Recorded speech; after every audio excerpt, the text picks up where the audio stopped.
नमस्कार. 7च्या बातमीपत्रात मी स्वाती पाटणकर आपलं स्वागत करते. सुरुवातीला एक नजर ठळक बातम्यांवर. छत्तीसगडमधल्या सुकमा जिल्ह्यात नक्षलींनी केलेल्या हल्ल्यात केंद्रीय राखीव दलाचे 24 जवान शहीद. तूर उत्पादकांना दिलासा देण्यासाठी तूर डाळीच्या आयात शुल्कात वाढ करण्याची मुख्यमंत्र्यांची केंद्र सरकारकडे मागणी. शेतमालाची खरेदी विक्री व्यवस्था सुधारून शेतकऱ्याला सक्षम करण्यासाठी केंद्र सरकारच्या स्तरावर बैठक. तूर उत्पादकांनी तूर विक्रीसाठी शेतमाल तारण योजनेचा लाभ घ्यावा, पणन मंत्री सुभाष देशमुख यांचं आवाहन. शेतकऱ्यांच्या कर्जमाफीसाठी सरकार अनुकूल, 5 लाखांपर्यंत कर्जमाफी देण्याचा निर्णय योग्य वेळी घेऊ, चंद्रकांत पाटील यांचे संकेत. काश्मीरमधली अशांती आटोक्यात आणण्यासाठी मेहबूबा मुफ्ती आणि पंतप्रधान यांची भेट.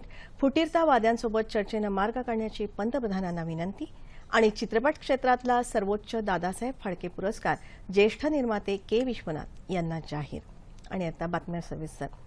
छत्तीसगडच्या सुकमा जिल्ह्यात नक्षलवाद्यांनी केलेल्या हल्ल्यात केंद्रीय राखीव पोलीस दलाचे 24 जवान शहीद झाले, तर काही जवान जखमी झाले असून त्यांच्यावर रायपूर इथल्या रुग्णालयात उपचार सुरू आहेत.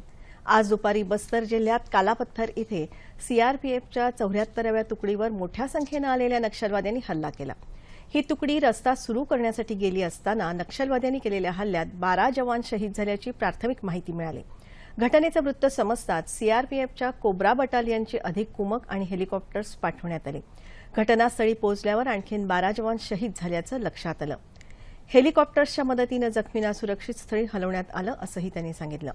या पार्श्वभूमीवर छत्तीसगडचे मुख्यमंत्री डॉ. रमण सिंग यांनी तातडीची बैठक बोलावली आहे. घटनेची सविस्तर माहिती मागवली आहे. पंतप्रधान नरेंद्र मोदी यांनी या भ्याड हल्ल्याचा निषेध करत शहीद जवानांप्रती शोक व्यक्त केला आहे. केंद्रीय गृहमंत्री राजनाथ सिंग आणि केंद्रीय माहिती आणि प्रसारण मंत्री व्यंकय्या नायडू यांनी या घटनेबद्दल तीव्र शोक व्यक्त करत शहीद जवानांना श्रद्धांजली वाहिली. केंद्रीय गृहराज्यमंत्री हंसराज अहीर आणि सीआरपीएफचे महासंचालक उद्या रायपूर इथे जाणार आहेत.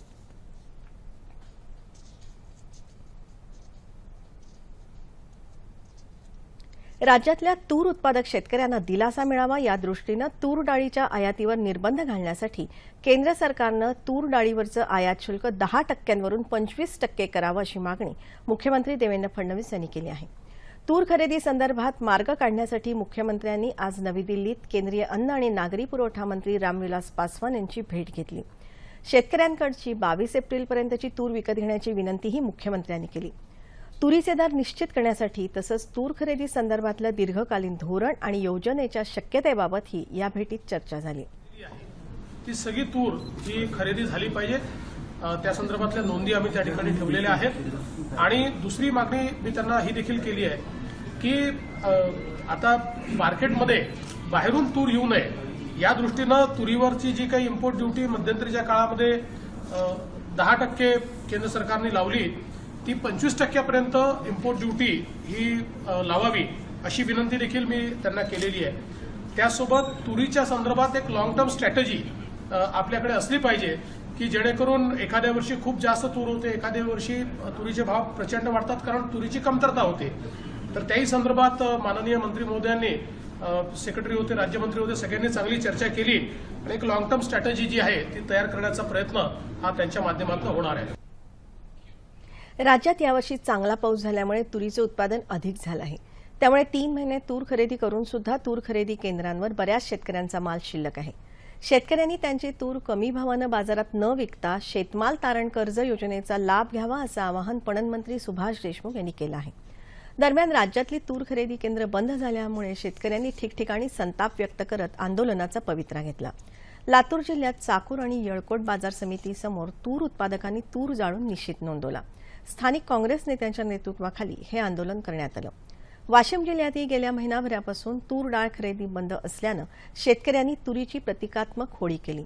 काही ठिकाणी शेतकऱ्यांनी रस्ता रोको आंदोलनही केली. जालना जिल्ह्यातही तूर खरेदी थांबल्यामुळे शेतकरी चिंतेत आहे. तीर्थपुरी इथे शेतकऱ्यांनी रास्ता रोको आंदोलन केलं. हिंगोली इथे शेतकऱ्यांनी जिल्हाधिकाऱ्यांना या संदर्भात निवेदन दिलं आहे. तूर खरेदीबाबत विरोधी पक्षांनीही आक्रमक पवित्रा घेतला आहे. संपूर्ण तूर खरेदी झाली नाही तर राज्यभर आंदोलन करण्याचा इशारा काँग्रेसचे प्रदेशाध्यक्ष अशोक चव्हाण यांनी दिला आहे. विधानसभेतले विरोधी पक्षनेते राधाकृष्ण विखे पाटील यांनी तूर खरेदीत सरकारनं शेतकऱ्यांचा विश्वासघात केला असा आरोप केला आहे. तुरीबाबत सरकारचं नियोजन पूर्ण फसलं आहे असा आरोप विधान परिषदेचे विरोधी पक्षनेते धनंजय मुंडे यांनी केला. तूर खरेदी, तुरीला हमीभाव आणि शेतकऱ्यांना बोनस द्यावा अशी मागणी त्यांनी केली आहे. शेतमालाच्या पणन व्यवस्थेत सुधारणा करणाऱ्या केंद्र सरकारच्या मॉडेल ॲक्टची सर्व राज्यांनी योग्य अंमलबजावणी केल्यास शेतमालाला चांगला भाव देण्यात यशस्वी होता येईल असा विश्वास केंद्रीय कृषी मंत्री राधामोहन सिंग यांनी व्यक्त केला. नवी दिल्लीत आज कृषी मंत्र्यांच्या अध्यक्षतेखाली शेतमाल पणन सुधारणाबाबत बैठक झाली. त्यानंतर ते पत्रकारांशी बोलत होते. शेतमालाच्या खरेदी विक्री व्यवस्थेत सुधारणा करून शेतकऱ्याला सक्षम करण्याच्या दृष्टीने तसंच त्याला विकासाच्या मुख्य प्रवाहात आणण्यासाठी केंद्र सरकार विविध स्तरावर प्रयत्न करत आहे असं त्यांनी सांगितलं. यासाठी ही बैठक घेण्यात आली. शेतमालाची आधारभूत किंमत वाढवणं, शेतकऱ्यांना थेट पैसे मिळेल अशी यंत्रणा उभी करणं यासारख्या मुद्द्यांवर या बैठकीत चर्चा झाली. शेतकऱ्यांच्या कल्याणाच्या दृष्टीनं सरकार आवश्यक ती पावलं उचलत असल्याचं ते म्हणाले. वाढतं कृषी उत्पादन लक्षात घेता कृषी उत्पन्न बाजार समित्यांनी शेतमालाच्या खरेदी विक्री संदर्भात नवीन धोरणं अवलंबावं असं आवाहन राधामोहन सिंग यांनी यावेळी केलं. या बैठकीला महाराष्ट्राचे पणन मंत्री सुभाष देशमुख उपस्थित होते. शेतकऱ्यांना कर्जमाफी देण्यास सरकार सकारात्मक आहे. मात्र सरसकट कर्जमाफी दिली तर कर्जमाफीची गरज नसलेल्या मोठ्या शेतकऱ्यांना लाभ होईल असं महसूल मंत्री चंद्रकांत पाटील यांनी म्हटलं आहे. ते आज कोल्हापूर इथे आयोजित पत्रकार परिषदेत बोलत होते. राज्यातल्या 43,000 गावांचं सर्वेक्षण करून ज्यांना कर्जमाफीची गरज आहे अशा शेतकऱ्यांना प्रसंगी 5 लाख रुपयांपर्यंतची कर्जमाफी देण्याचा विचार सुरू असल्याचं पाटील यांनी स्पष्ट केलं. शेतकऱ्यांच्या सर्वांगीण विकासासाठी सरकारचे प्रयत्न सुरू असून केवळ कर्जमाफीनं प्रश्न निकाली निघणार नाही, त्यासाठी शेतकऱ्यांना सक्षम करण्याचा सरकारचा प्रयत्न असल्याचं पाटील यांनी सांगितलं.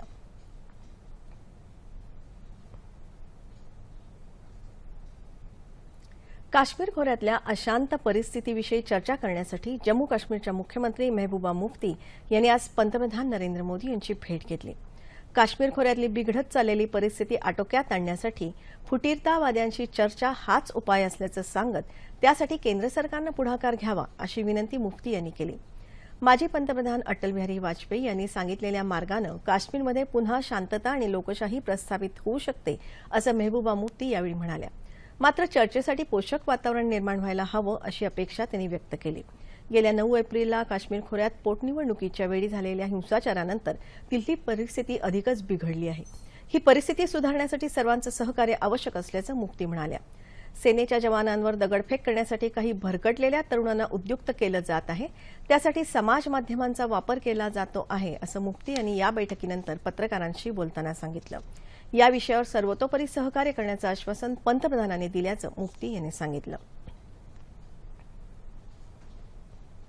काश्मीर खोऱ्यात गेल्या काही दिवसांपासून निर्माण झालेल्या अशांततेच्या पार्श्वभूमीवर केंद्रीय गृहमंत्री राजनाथ सिंह यांनी आज नवी दिल्लीत एक उच्चस्तरीय बैठक घेऊन परिस्थितीचा आणि सुरक्षेचा आढावा घेतला. श्रीनगर लोकसभा मतदारसंघात 9 एप्रिलला झालेल्या पोटनिवडणुकीनंतर हिंसाचार निर्माण झाला. काश्मीर खोऱ्यातलं जनजीवन पूर्वपदावर येण्याच्या तसंच हिंसाचार कमी करण्याच्या दृष्टीनं उचलण्यात येत असलेल्या पावलांविषयी या बैठकीत चर्चा करण्यात आली. राष्ट्रीय सुरक्षा सल्लागार अजित डोवाल यांच्यासह गृह खात्यातले उच्चाधिकारी, गुप्तहेर खात्याचे तसंच निमलष्करी दलाचे प्रमुख या बैठकीला उपस्थित होते. घुसखोरी रोखण्यासाठी आंतरराष्ट्रीय सीमेवर तसंच प्रत्यक्ष नियंत्रण रेषेवर अधिक दक्ष राहण्याचे निर्देश राजनाथ सिंग यांनी यावेळी दिले. प्रख्यात चित्रपट निर्माते के. विश्वनाथ यांना या वर्षीचा प्रतिष्ठेचा 48वा दादासाहेब फाळके पुरस्कार जाहीर झालाय. तेलुगू, तमिळ आणि हिंदी चित्रपटातून त्यांनी आपल्या प्रतिभेची मोहोर उठवली आहे. आजपर्यंत त्यांना 5 राष्ट्रीय पुरस्कार, 6 राज्यस्तरीय नंदी पुरस्कार, 10 फिल्मफेअर पुरस्कार लाभलेले आहेत. CNN IBNच्या 100 उत्कृष्ट भारतीय चित्रपटांमध्ये के. विश्वनाथ यांचे शंकराभरणम आणि सागरा संगमम या चित्रपटांचा समावेश आहे. हिंदीमध्ये सरगम, कामचोर, संजोग, ईश्वर, जाग उठा इंसान, संगीत, धनवान, शुभकामना इत्यादी चित्रपट त्यांनी केले. समांतर सिनेमा आणि व्यावसायिक चित्रपटांचा योग्य मेळ घालण्याचं कसब के. विश्वनाथ यांच्याकडे आहे. के. विश्वनाथ यांना 1992 साली पद्मश्री पुरस्कारानं गौरवण्यात आलं आहे. आज राष्ट्रीय पंचायत राज दिवस आहे. आजच्याच दिवशी राज्यघटनेच्या 73व्या दुरुस्तीनुसार 1993 साली पंचायत राज व्यवस्था अस्तित्वात आली होती. या दिवसानिमित्त देशभरातल्या 20 पंचायतींना एका विशेष सोहळ्यात पंतप्रधानांच्या हस्ते गौरवण्यात येईल. हिमाचल प्रदेशातल्या कुठेर ग्रामपंचायतीचा देशभरातली उत्तम ग्रामपंचायत म्हणून गौरव करण्यात येणार आहे.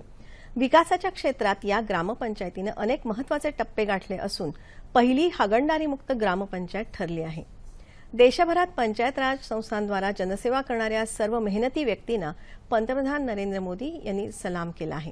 पंचायत राज संस्थांमार्फत जनसेवा करणाऱ्या मेहनती व्यक्तींना राष्ट्रीय पंचायत राज दिनानिमित्त सलाम असं पंतप्रधानांनी आपल्या संदेशात म्हटलं आहे।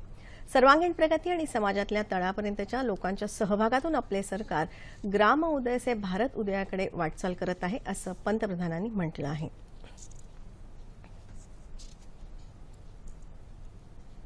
अन्न सुरक्षा कायद्यानुसार केंद्र सरकारतर्फे अन्नधान्यावर दिल्या जाणाऱ्या अनुदानाचे ठळक अक्षरातले फलक शिधा वाटप दुकानांसमोर प्रदर्शित करावेत अशी सूचना केंद्र सरकारनं आज राज्य सरकारांना दिली आहे।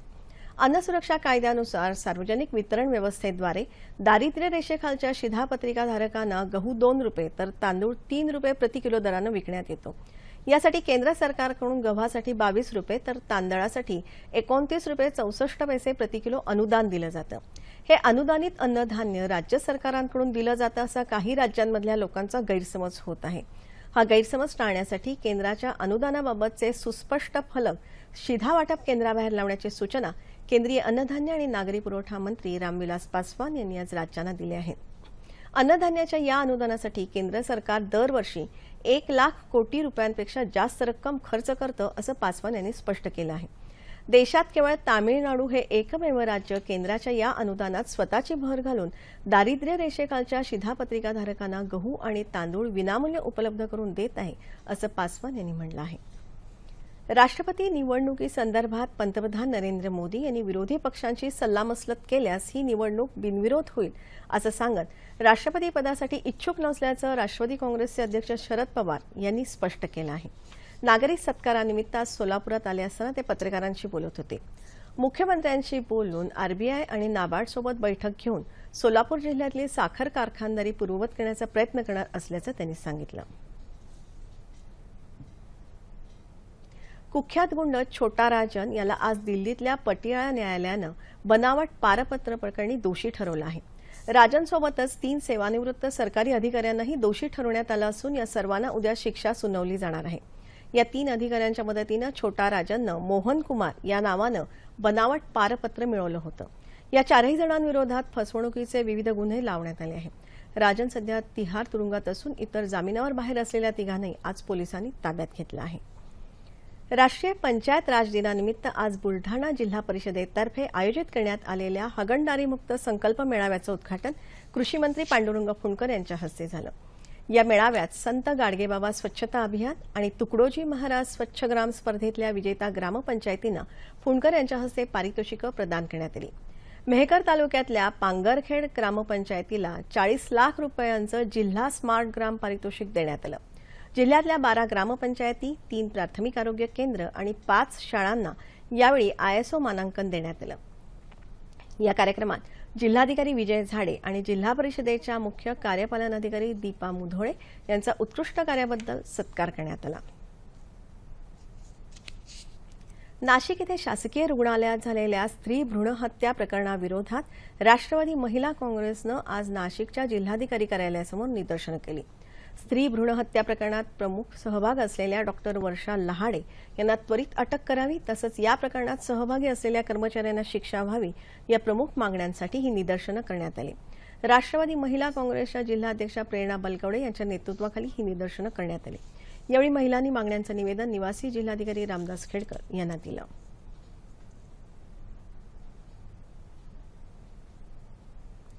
देशातल्या प्रत्येक राज्यात राजकारणाचं प्रशिक्षण देणारी संस्था स्थापन करावी अशी मागणी MIT स्कूल ऑफ गव्हर्नमेंट या शिक्षण संस्थेनं पंतप्रधान नरेंद्र मोदी यांच्याकडे पत्राद्वारे केली आहे। MIT स्कूल गव्हर्नमेंटचे संस्थापक राहुल कराड यांनी आज मुंबईत घेतलेल्या वार्ताहर परिषदेत ही माहिती दिली।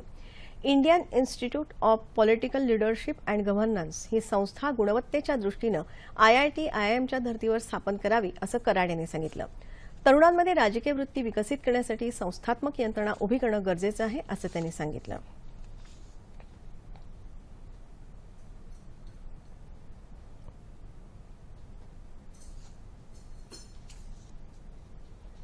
पुण्यातल्या बृहन महाराष्ट्र वाणिज्य महाविद्यालयात काल माजी विद्यार्थ्यांचा मेळावा आयोजित करण्यात आला होता।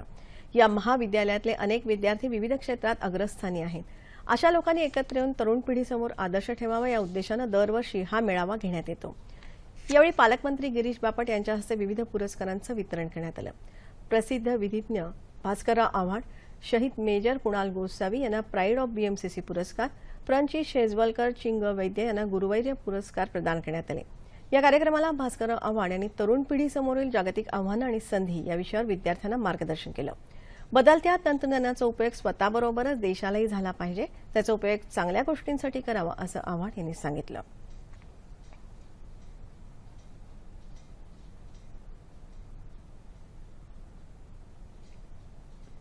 बीडहून पंढरपूरकडे जाणाऱ्या क्रुझर जीप आणि ट्रकमध्ये आज झालेल्या अपघातात 4 जणांचा मृत्यू झाला तर 11 जण जखमी झाले आहेत। जखमींवर बीडच्या शासकीय रुग्णालयात उपचार सुरू आहेत। मृतांमध्ये 2 महिला आणि 2 पुरुषांचा समावेश आहे। क्रुझर जीपमधले सर्वजण पंढरपूर इथे वारीसाठी चालले होते, त्यावेळी मांजरसुंबा इथे हा अपघात झाला। अहमदनगरमध्ये जिल्हा तालीम संघानं आयोजित केलेल्या पुरुष आणि महिलांच्या कुस्ती स्पर्धांना आजपासून सुरुवात झाली। या स्पर्धांमध्ये 350हून अधिक कुस्तीपटू सहभागी झाले आहेत। आज उद्घाटनाच्या पहिल्या सामन्यात युवा मल्ल तसंच महिला कुस्तीपटूंमध्ये रंगलेल्या सामन्यांचा थरार प्रेक्षकांनी अनुभवला। या स्पर्धा 2 दिवस चालणार आहेत।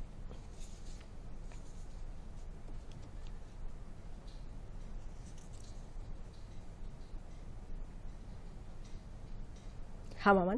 कोकणात काही भागात कमाल तापमानात सरासरीच्या तुलनेत लक्षणीय वाढ झाली आहे।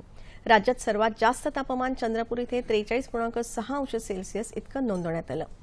येत्या 36 तासात संपूर्ण हवामान प्रामुख्यानं कोरडं राहील। याच काळात विदर्भात तुरळक ठिकाणी सोसाट्याचा वारा वाहील अशी शक्यता हवामान खात्यानं वर्तवली आहे। तापमान अंश सेल्सिअसमध्ये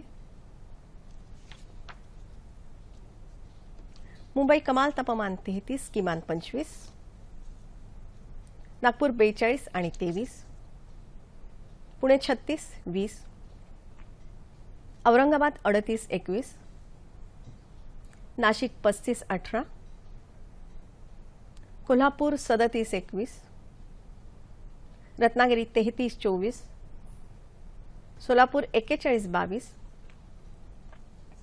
आणि अमरावती 39 आणि 25। ठळक बातम्या पुन्हा एकदा।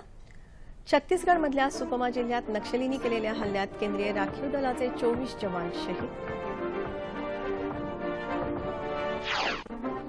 तूर उत्पादकांना दिलासा देण्यासाठी तूर डाळीच्या आयात शुल्कात वाढ करण्याची मुख्यमंत्र्यांची केंद्र सरकारकडे मागणी। शेतमालाची खरेदी विक्री व्यवस्था सुधारून शेतकऱ्याला सक्षम करण्यासाठी केंद्र सरकारच्या स्तरावर बैठक। तूर उत्पादकांनी तूर विक्रीसाठी शेतमाल तारण योजनेचा लाभ घ्यावा, पणन मंत्री सुभाष देशमुख यांचं आवाहन। शेतकऱ्यांच्या कर्जमाफीसाठी सरकार अनुकूल, 5 लाखांपर्यंत कर्जमाफी देण्याचा निर्णय योग्य वेळी घेऊ, चंद्रकांत पाटील यांचे संकेत। काश्मीरमधली अशांती आटोक्यात आणण्यासाठी मेहबूबा मुफ्ती आणि पंतप्रधान यांची भेट, फुटीरतावाद्यांसोबत चर्चेनं मार्ग काढण्याची पंतप्रधानांना विनंती। आणि चित्रपट क्षेत्रातला सर्वोच्च दादासाहेब फाळके पुरस्कार ज्येष्ठ निर्माते के विश्वनाथ यांना जाहीर। याबरोबरच हे बातमीपत्र संपलं। मुंबईतील सर्वात जुन्या चाळी अशी ओळख असलेल्या बीडीडी चाळीच्या पुनर्विकास प्रकल्पाचं भूमिपूजन नुकतंच मुख्यमंत्र्यांच्या हस्ते झालं। या पुनर्विकास प्रकल्पामुळे बीडीडी चाळीचं रूप बदलून चाळकऱ्यांना लाभ होईल हे निश्चित।